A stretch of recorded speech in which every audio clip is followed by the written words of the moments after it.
That Dead Men Rise Up Never. By Jack London. The month in which my 17th birthday arrived I signed on before the mast on the Sophie Sutherland. A 3-topmast schooner bound on a 7-month seal hunting cruise to the coast of Japan. We sailed from San Francisco, and immediately I found confronting me a problem of no inconsiderable proportions. There were 12 men of us in the forecastle, 10 of whom were hardened, tarry-thumbed sailors. Not alone was I a youth and on my first voyage, but I had for shipmates men who had come through the hard school of the merchant service of Europe. As boys, they had had to perform their ship's duty, and, in addition, by immemorial sea custom, they had had to be the slaves of the ordinary and able-bodied seamen. When they became ordinary seamen they were still the slaves of the able-bodied. Thus, in the forecastle, with the watch below, an able seaman, lying in his bunk, will order an ordinary seaman to fetch him his shoes or bring him a drink of water. Now the ordinary seaman may be lying in his bunk. He is just as tired as the able seaman. Yet he must get out of his bunk and fetch and carry. If he refuses, he will be beaten. If, perchance, he is so strong that he can whip the able seaman, then all the able seamen, or as many as may be necessary, pitch upon the luckless devil and administer the beating. My problem now becomes apparent. These hard-bit Scandinavian sailors had come through a hard school. As boys they had served their mates, and as able seamen they looked to be served by other boys. I was a boy withal with a man's body. I had never been to sea before withal I was a good sailor and knew my business. It was either a case of holding my own with them or of going under. I had signed on as an equal, and an equal I must maintain myself, or else endure 7 months of hell at their hands. And it was this very equality they resented. By what right was I an equal? I had not earned that high privilege. I had not endured the miseries they had endured as maltreated boys or bullied ordinaries. Worse than that, I was a landlubber making his first voyage. And yet, by the injustice of fate, on the ship's articles I was their equal.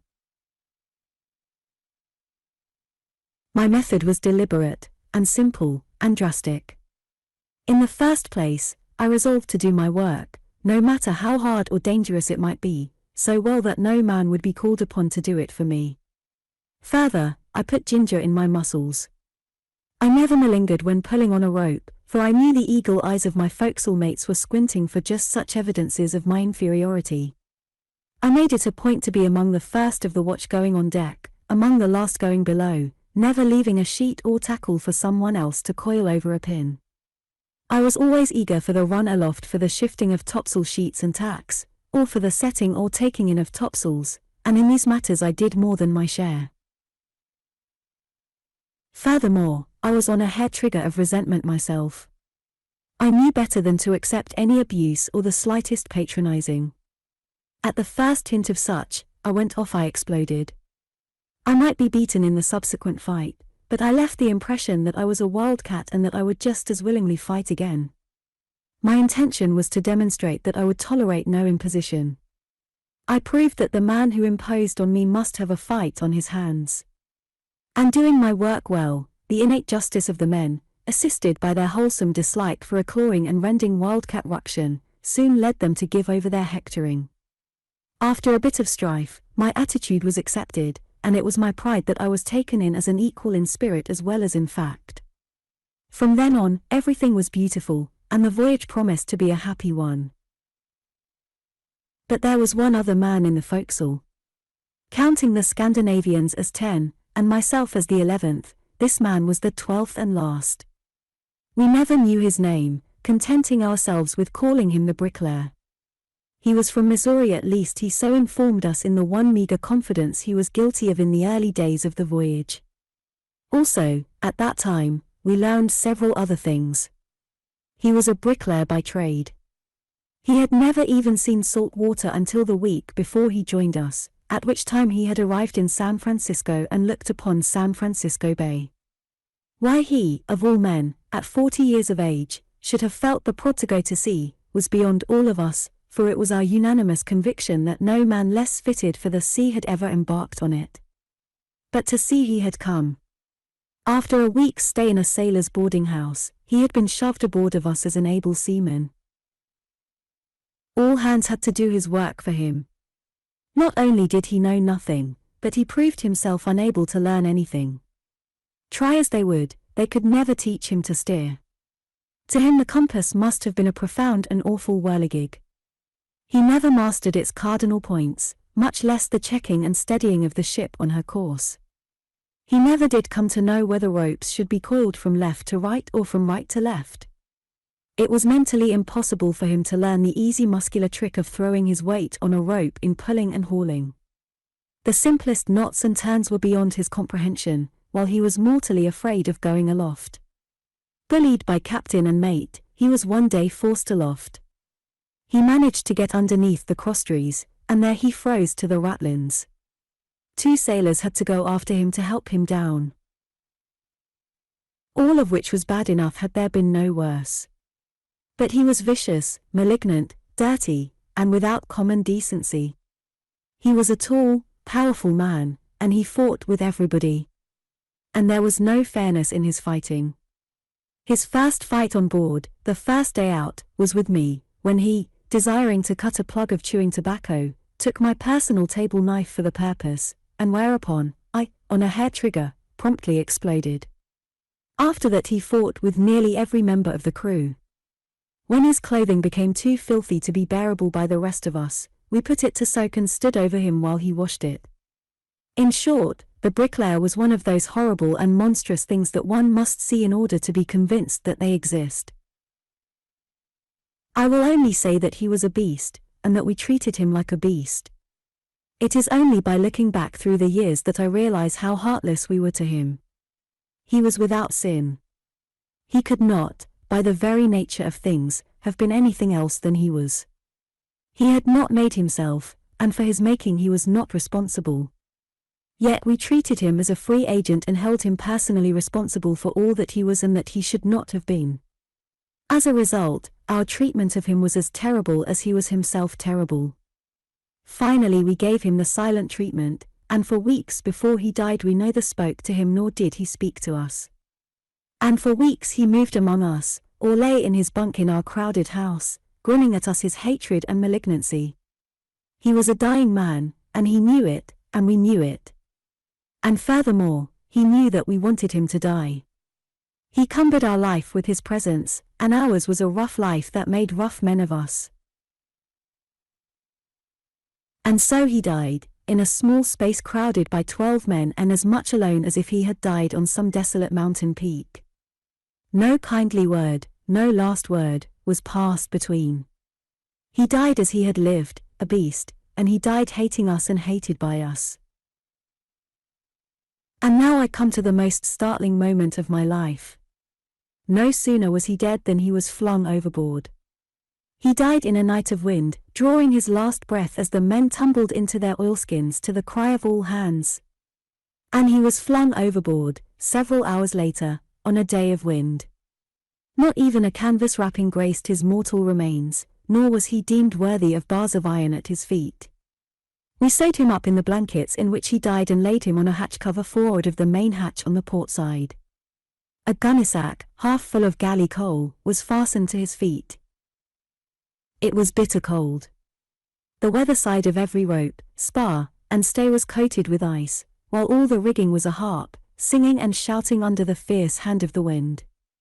The schooner, hove to, lurched and floundered through the sea, rolling her scuppers under and perpetually flooding the deck with icy salt water.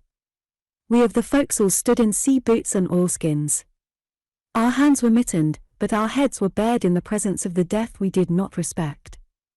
Our ears stung and numbed and whitened, and we yearned for the body to be gone. But the interminable reading of the burial service went on. The captain had mistaken his place, and while he read on without purpose we froze our ears and resented this final hardship thrust upon us by the helpless cadaver. As from the beginning, so to the end, everything had gone wrong with the bricklayer.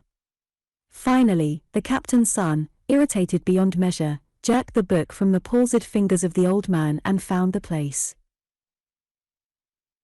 Again the quavering voice of the captain arose. Then came the cue, and the body shall be cast into the sea. We elevated one end of the hatch cover, and the bricklayer plunged outboard and was gone. Back into the forecastle we cleaned house, washing out the dead man's bunk and removing every vestige of him. By sea law and sea custom, we should have gathered his effects together and turned them over to the captain, who, later, would have held an auction in which we should have bid for the various articles. But no man wanted them, so we tossed them up on deck and overboard in the wake of the departed body, the last ill treatment we could devise to wreak upon the one we had hated so. Oh, it was raw, believe me, but the life we lived was raw, and we were as raw as the life. The bricklayer's bunk was better than mine. Less sea water leaked down through the deck into it, and the light was better for lying in bed and reading. Partly for this reason I proceeded to move into his bunk. My other reason was pride. I saw the sailors were superstitious, and by this act I determined to show that I was braver than they. I would cap my proved equality by a deed that would compel their recognition of my superiority. Oh, the arrogance of youth! But let that pass. The sailors were appalled by my intention. One and all, they warned me that in the history of the sea no man had taken a dead man's bunk and lived to the end of the voyage. They instanced case after case in their personal experience. I was obdurate. Then they begged and pleaded with me, and my pride was tickled in that they showed they really liked me and were concerned about me. This but served to confirm me in my madness. I moved in, and, lying in the dead man's bunk, all afternoon and evening listened to dire prophecies of my future. Also were told stories of awful deaths and gruesome ghosts that secretly shivered the hearts of all of us. Saturated with this, yet scoffing at it, I rolled over at the end of the second dog watch and went to sleep. At 10 minutes to 12 I was called, and at 12 I was dressed and on deck, relieving the man who had called me. On the sealing grounds, when hove to, a watch of only a single man is kept through the night, each man holding the deck for an hour. It was a dark night, though not a black one. The gale was breaking up, and the clouds were thinning. There should have been a moon, and, though invisible, in some way a dim, suffused radiance came from it. I paced back and forth across the deck amidships. My mind was filled with the event of the day and with the horrible tales my shipmates had told, and yet I dared to say, here and now, that I was not afraid. I was a healthy animal, and furthermore, intellectually, I agreed with Swinburne that dead men rise up never.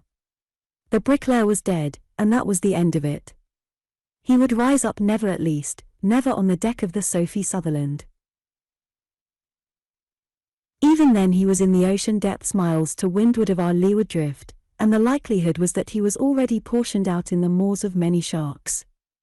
Still, my mind pondered on the tales of the ghosts of dead men I had heard, and I speculated on the spirit world. My conclusion was that if the spirits of the dead still roamed the world they carried the goodness or the malignancy of the earth life with them. Therefore, granting the hypothesis, which I didn't grant at all, the ghost of the bricklayer was bound to be as hateful and malignant as he in life had been. But there wasn't any bricklayer's ghost that I insisted upon. A few minutes, thinking thus, I paced up and down. Then, glancing casually forward, along the port side, I leaped like a startled deer and in a blind madness of terror rushed aft along the poop, heading for the cabin.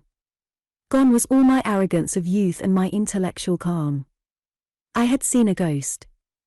There, in the dim light, where we had flung the dead man overboard, I had seen a faint and wavering form.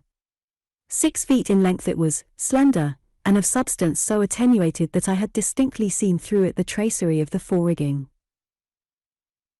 As for me, I was as panic-stricken as a frightened horse. I had ceased to exist. Through me were vibrating the fibre instincts of 10,000 generations of superstitious forebears who had been afraid of the dark and the things of the dark. I was not I.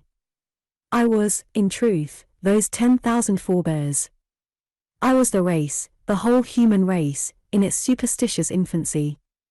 Not until part-way down the cabin companionway did my identity return to me. I checked my flight and clung to the steep ladder, suffocating, trembling, and dizzy. Never, before nor since, have I had such a shock. I clung to the ladder and considered. I could not doubt my senses. That I had seen something there was no discussion. But what was it? Either a ghost or a joke. There could be nothing else. If a ghost, the question was, would it appear again? If it did not, and I aroused the ship's officers, I would make myself the laughingstock of all on board. And by the same token, if it were a joke, my position would be still more ridiculous. If I were to retain my hard-won place of equality, it would never do to arouse anyone until I ascertained the nature of the thing. I am a brave man. I dared to say so, for in fear and trembling I crept up the companionway and went back to the spot from which I had first seen the thing. It had vanished. My bravery was qualified, however. Though I could see nothing, I was afraid to go forward to the spot where I had seen the thing. I resumed my pacing up and down, and though I cast many an anxious glance toward the dread spot, nothing manifested itself. As my equanimity returned to me, I concluded that the whole affair had been a trick of the imagination and that I had got what I deserved for allowing my mind to dwell on such matters. Once more my glances forward were casual, and not anxious, and then, suddenly, I was a madman, rushing wildly aft. I had seen the thing again, the long, wavering attenuated substance through which could be seen the fore-rigging. This time I had reached only the break of the poop when I checked myself. Again I reasoned over the situation, and it was pride that counselled strongest. I could not afford to make myself a laughingstock. This thing, whatever it was, I must face alone. I must work it out myself. I looked back to the spot where we had tilted the bricklayer. It was vacant. Nothing moved. And for a third time I resumed my amidships pacing. In the absence of the thing, my fear died away and my intellectual poise returned. Of course it was not a ghost. Dead men did not rise up. It was a joke, a cruel joke. My mates of the forecastle, by some unknown means, were frightening me. Twice already must they have seen me run aft. My cheeks burned with shame. In fancy I could hear the smothered chuckling and laughter even then going on in the forecastle. I began to grow angry. Jokes were all very well, but this was carrying the thing too far. I was the youngest on board, only a youth, and they had no right to play tricks on me of the order that I well knew in the past had made raving maniacs of men and women. I grew angrier and angrier, and resolved to show them that I was made of sterner stuff and at the same time to wreak my resentment upon them. If the thing appeared again, I made my mind up that I would go up to it furthermore, that I would go up to it knife in hand. When within striking distance, I would strike. If a man, he would get the knife thrust he deserved.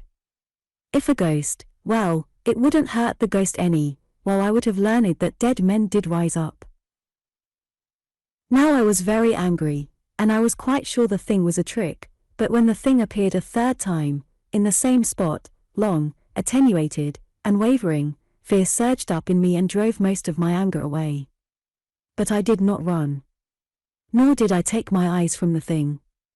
Both times before, it had vanished while I was running away, so I had not seen the manner of its going.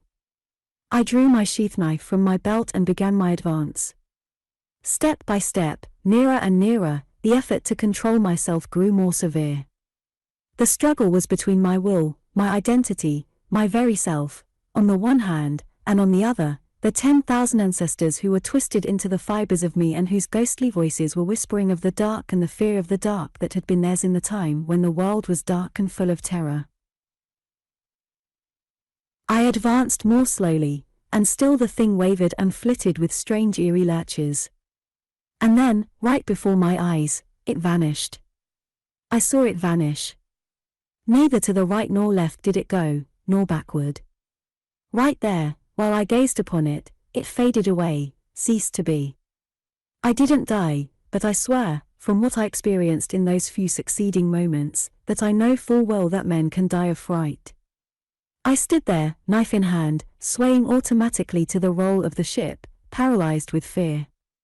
Had the bricklayer suddenly seized my throat with corporeal fingers and proceeded to throttle me, it would have been no more than I expected. Dead men did rise up, and that would be the most likely thing the malignant bricklayer would do. But he didn't seize my throat. Nothing happened. And, since nature abhors a status, I could not remain there in the one place forever paralyzed. I turned and started aft. I did not run. What was the use? What chance had I against the malevolent world of ghosts? Flight, with me, was the swiftness of my legs. The pursuit, with a ghost, was the swiftness of thought. And there were ghosts. I had seen one. And so, stumbling slowly aft, I discovered the explanation of the seeming. I saw the mizzen topmast lurching across a faint radiance of cloud behind which was the moon. The idea leaped in my brain. I extended the line between the cloudy radiance and the mizzen topmast and found that it must strike somewhere near the fore-rigging on the port side. Even as I did this, the radiance vanished. The driving clouds of the breaking gale were alternately thickening and thinning before the face of the moon, but never exposing the face of the moon. And when the clouds were at their thinnest, it was a very dim radiance that the moon was able to make. I watched and waited. The next time the clouds thinned I looked forward, and there was the shadow of the topmast, long and attenuated, wavering and lurching on the deck and against the rigging. This was my first ghost. Once again have I seen a ghost. It proved to be a Newfoundland dog, and I don't know which of us was the more frightened, for I hit that Newfoundland a full right-arm swing to the jaw. Regarding the bricklayer's ghost, I will say that I never mentioned it to a soul on board. Also, I will say that in all my life I never went through more torment and mental suffering than on that lonely night watch on the Sophie Sutherland.